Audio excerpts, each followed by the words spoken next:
We're reading from Genesis chapter 20. Genesis chapter 20, verse 1. Now Abraham moved on from there into the region of the Negev and lived between Kadesh and Shur. For a while he stayed in Gerar. And there Abraham said of his wife Sarah, "She is my sister." Then Abimelech, king of Gerar, sent for Sarah and took her. But God came to Abimelech in a dream one night and said to him, "You are as good as dead because of the woman you have taken. She is a married woman." Now Abimelech had not gone near her, so he said, "Lord, will you destroy an innocent nation? Did he not say to me, 'She is my sister'? And didn't she also say, 'He is my brother'? I have done this with a clear conscience and clean hands." Then God said to him in the dream, "Yes, I know you did this with a clear conscience, and so I have kept you from sinning against me. That is why I did not let you touch her. Now return the man's wife, for he is a prophet, and he will pray for you, and you will live. But if you do not return her, you may be sure that you and all yours will die." Early the next morning, Abimelech summoned all his officials, and when he told them all that had happened, they were very much afraid. Then Abimelech called Abraham in and said, "What have you done to us? How have I wronged you that you brought such guilt upon me and my kingdom? You have done things to me that should not be done." And Abimelech asked Abraham, "What was your reason for doing this?" Abraham replied, "I said to myself, there is surely no fear of God in this place, and they will kill me because of my wife. Besides, she really is my sister, the daughter of my father, though not of my mother. She became my wife. And when God had me wander from my father's house, I said to her, 'This is how you can show your love to me. Everywhere we go, say of me, he is my brother.' Then Abimelech brought sheep and cattle and male and female slaves and gave them to Abraham, and he returned Sarah his wife to him. And Abimelech said, 'My land is before you. Live wherever you like.' To Sarah he said, 'I am giving your brother 1,000 shekels of silver. This is to cover the offense against you before all who are with you. You are completely vindicated.' Then Abraham prayed to God, and God healed Abimelech, his wife, and his slave girls so they could have children again. For the Lord had closed up every womb in Abimelech's household because of Abraham's wife, Sarah." We give thanks to God for his word. On the BBC website this week, I saw an article entitled "The Danger of Idolizing Successful People." Well, the Bible doesn't let us idolize its heroes. It reveals their miserable failures as well as their successes. And this chapter has an account of one of those miserable failures of Abraham, the great hero of the Old Testament. It's interesting just to notice the flow of the narrative between chapters 19, 20, and 21. Chapter 19 ends with flawed reproduction between Lot's daughters and their father Lot, a flawed reproduction. This chapter has a halted reproduction. God closes up the wombs in Abimelech's household.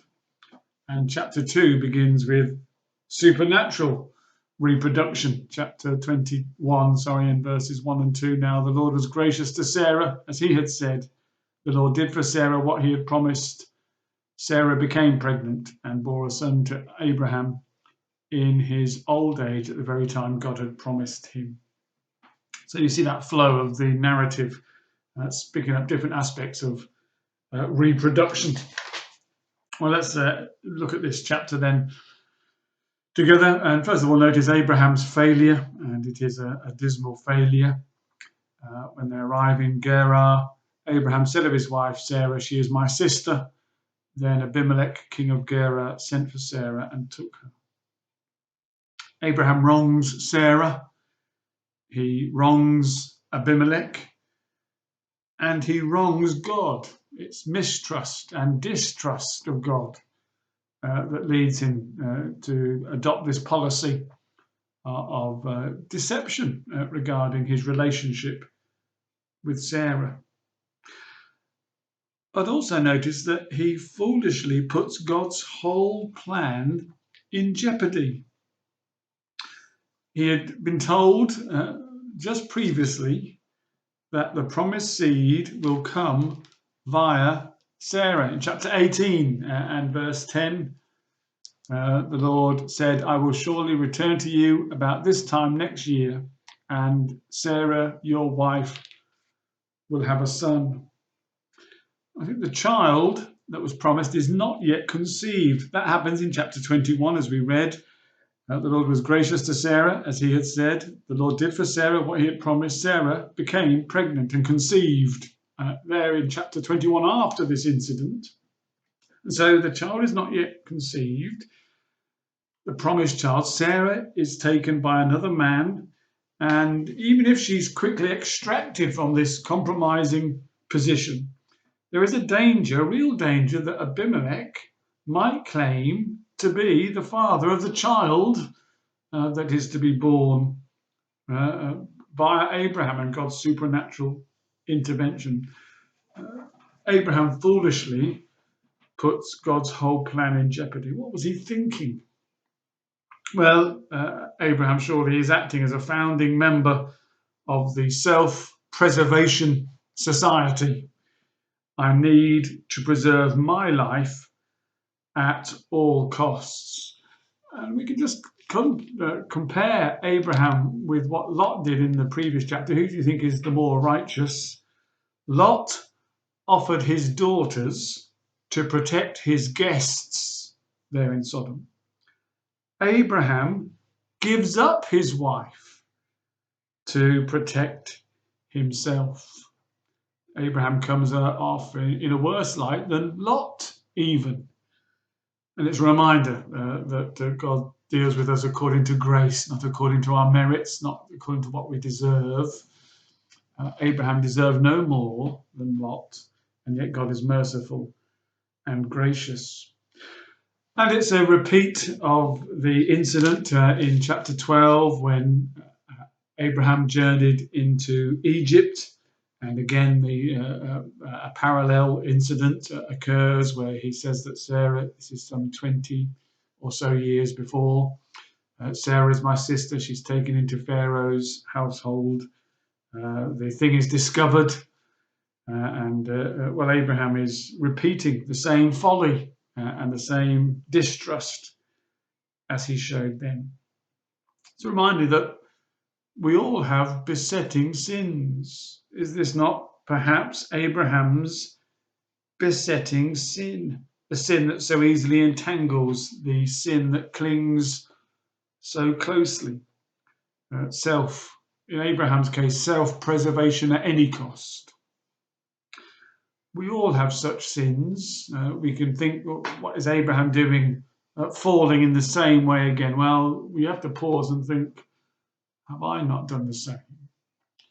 The Bible paints its characters honestly, and we must be honest that we too have besetting sins, sins that so easily entangle, sins that cling so closely, sins to which we individually and personally are exposed because of some particular weakness in our character.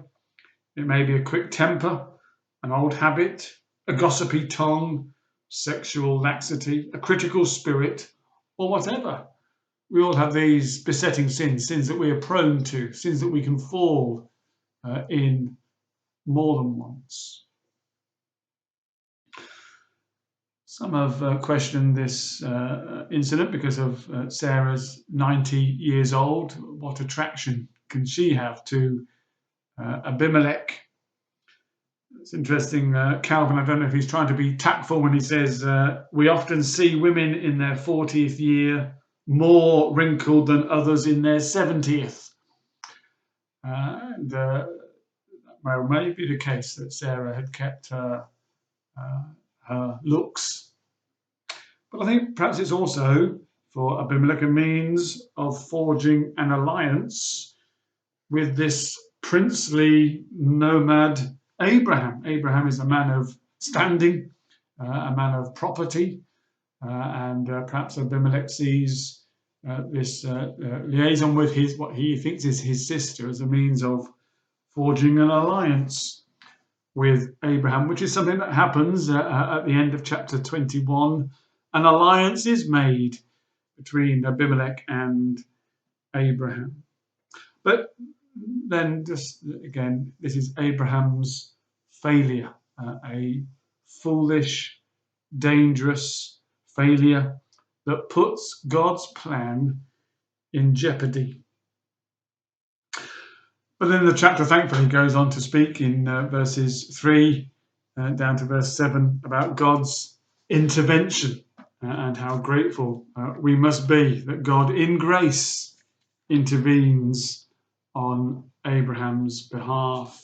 And it's an intervention that's celebrated later in the Bible in Psalm 105. In Psalm 105, verse 8 speaks of God's covenant that he makes with Abraham.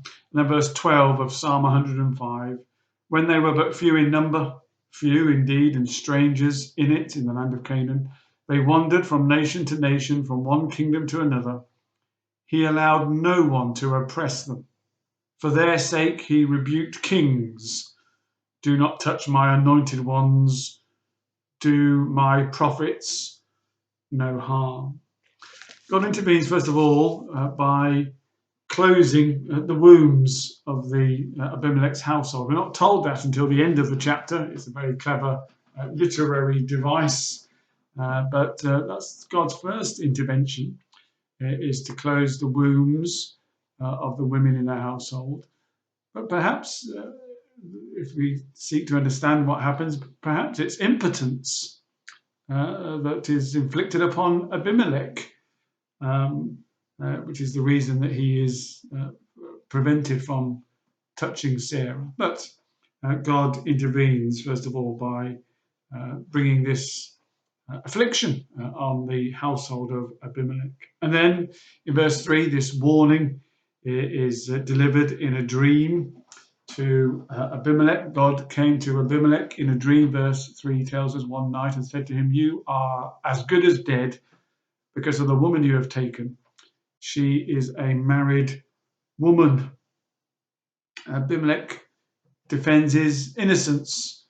He'd not gone near her. We read in verse 4, Lord, will you destroy an innocent nation, a righteous nation? It's the word that Abraham had used back in chapter 18 and verse 23. Will you sweep away the righteous with the wicked? And here is Abimelech saying, well, I'm innocent, I'm righteous, I've not sinned deliberately in this situation. I didn't know that she was someone else's wife. I was explicitly told otherwise by both of them. Did he not say, she is my sister? And didn't she also say, he is my brother? I have done this with a clear conscience and clean hands. And God said, yes, I know you did this with a clear conscience, and so I have kept you from sinning against me. Notice, not sinning against Sarah, not sinning against Abraham, sinning against me. Adultery is a sin against God.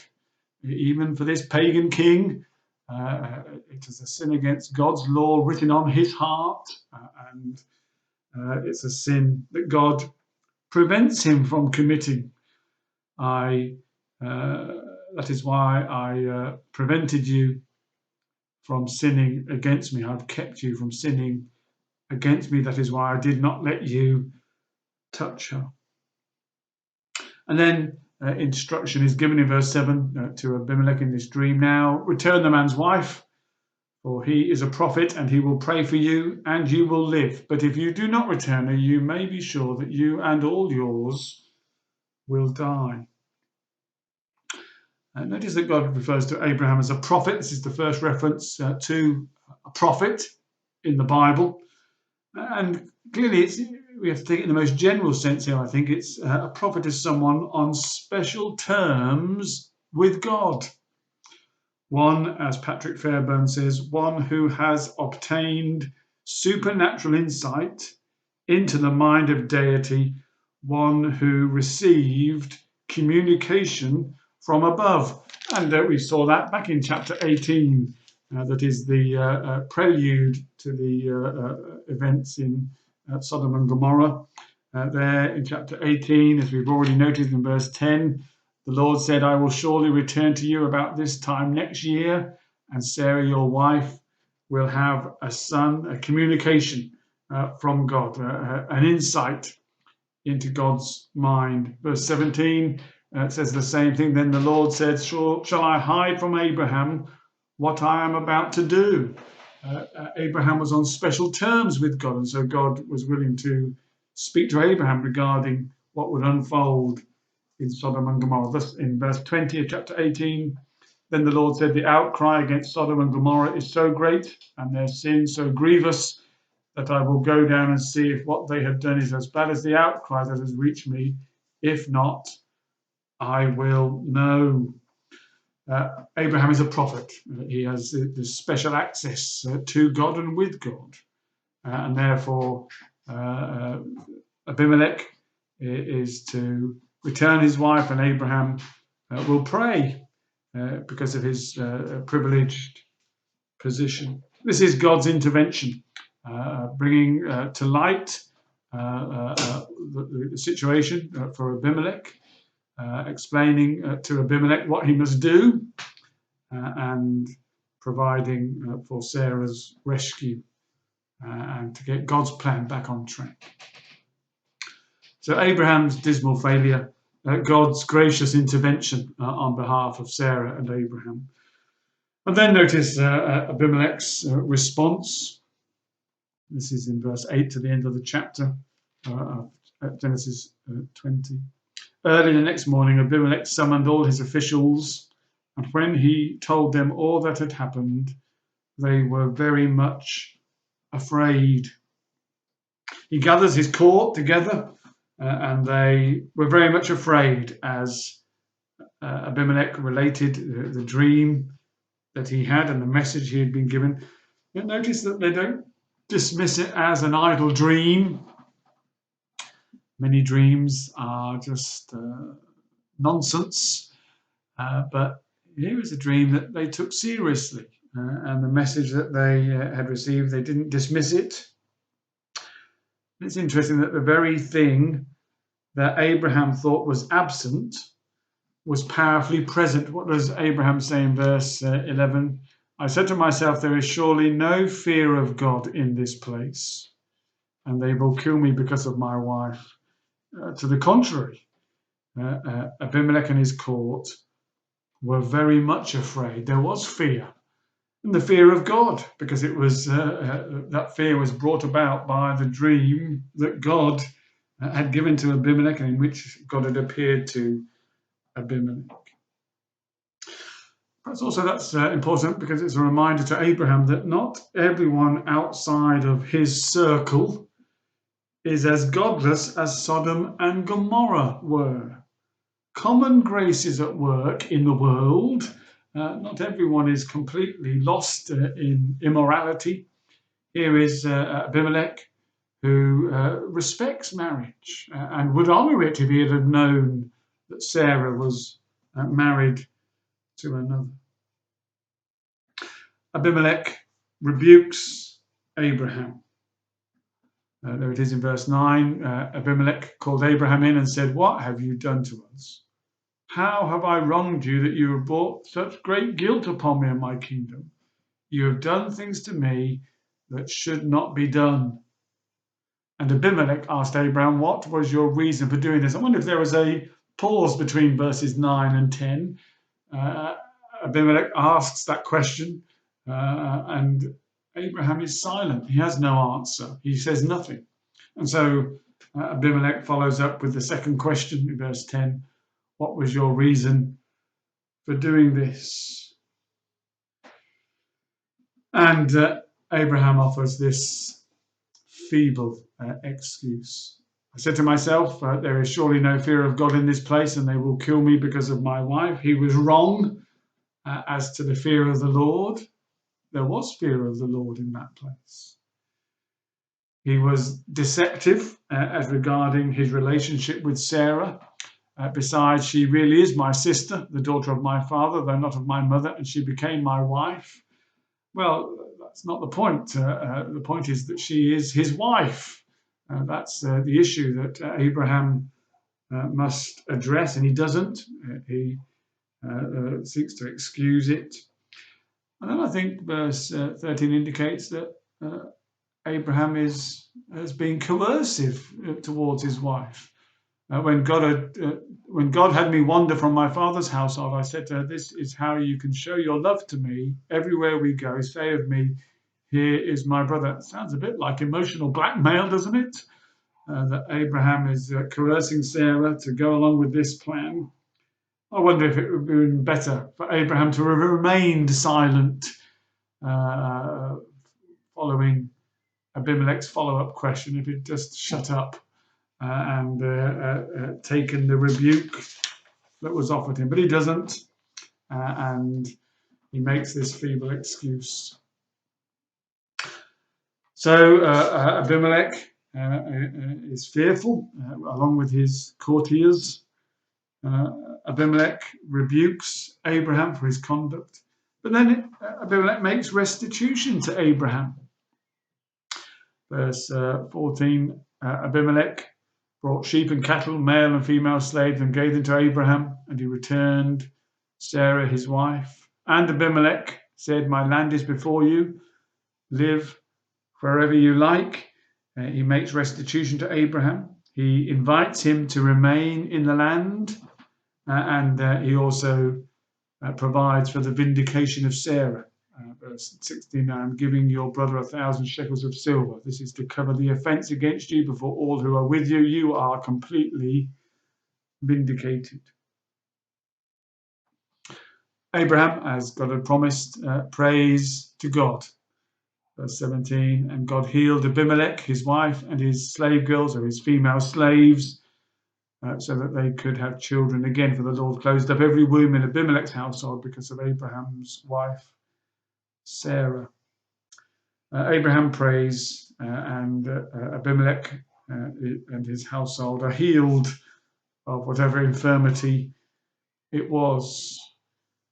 So I think the person who comes across best in this chapter is Abimelech. Abraham is foolish. Sarah goes along with Abraham's foolish plan, but Abimelech is the one who has a clear conscience in this episode, and yet because Sarah is Abraham's wife, he makes restitution. Even though he'd acted ignorantly, he makes restitution to Abraham and provides for the vindication of Sarah to any who might cast aspersions on her. Well, that's something then of what this chapter contains.